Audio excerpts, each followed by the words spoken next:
It's Amy again with the Hag Reads. This week in review covers the period from May 1st to May 7th, and I read 6 books this week. 3 children's books, 2 adult fiction, and 1 adult nonfiction book.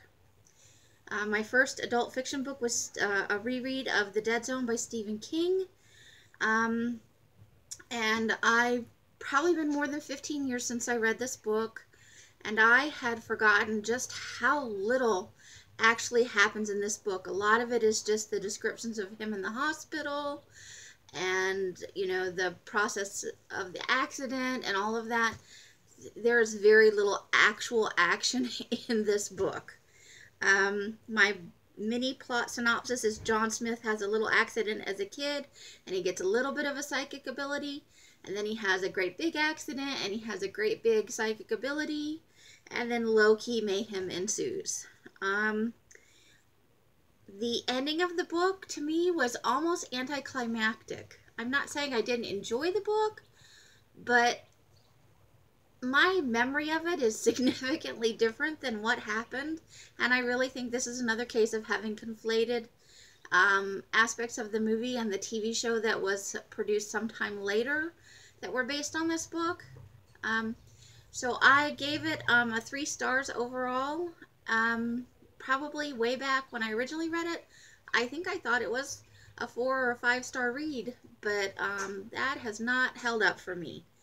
The second book I read this month was The Red Breast by Joe Nesbit, which is the 3rd book in this series.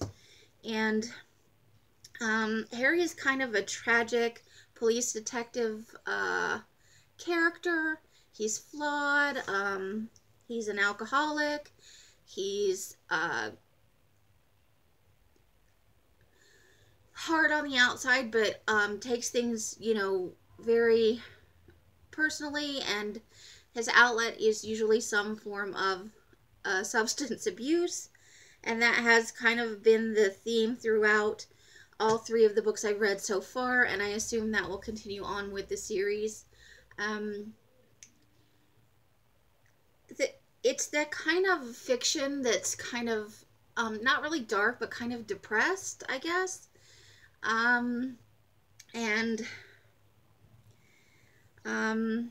This particular one is multiple stories going on at one time.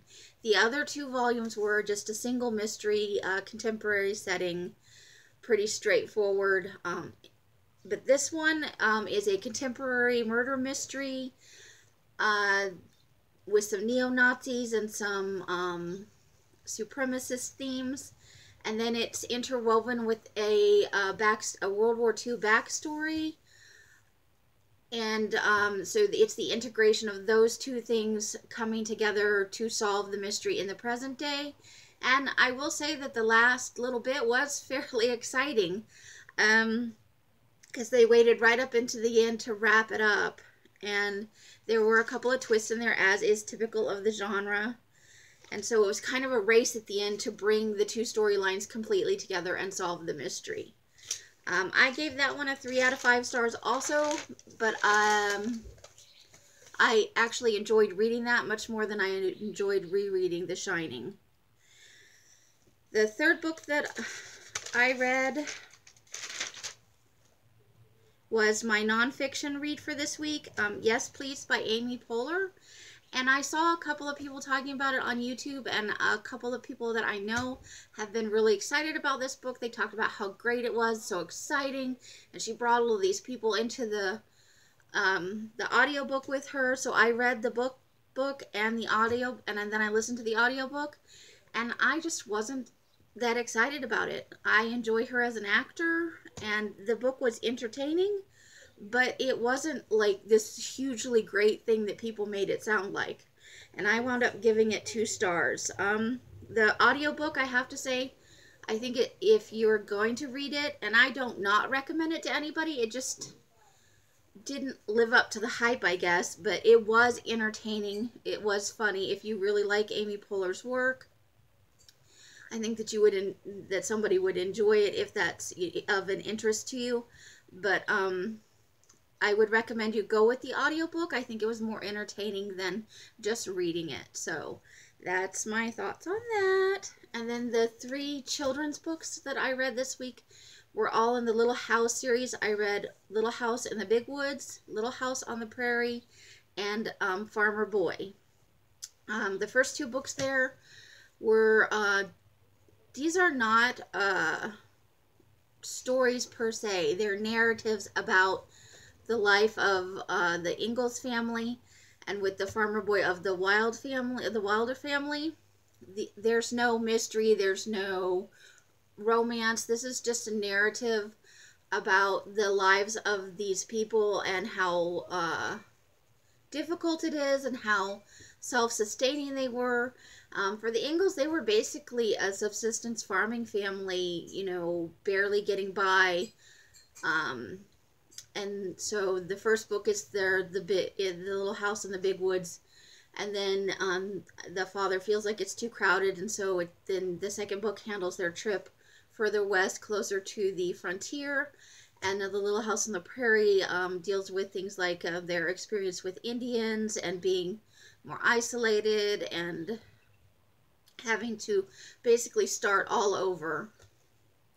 And so it's interesting in that respect. I think young readers can benefit from it, but it's not an exciting story. Like, nothing happens outside of the descriptions of their life, and it is a hard life, and it is a busy life, and it was an unforgiving existence. So I can't say I enjoyed reading it.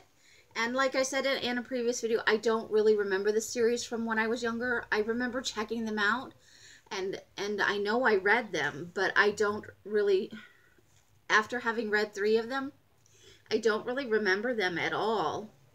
So it must not have made a lasting impression.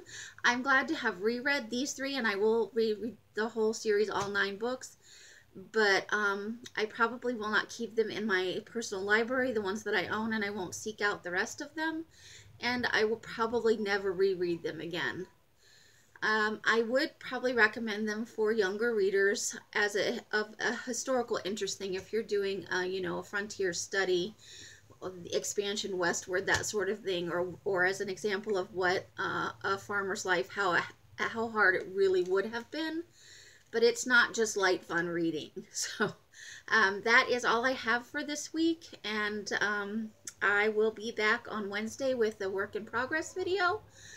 If you watched all the way to the end, thank you, and happy whatever time of the day it is for you. Bye!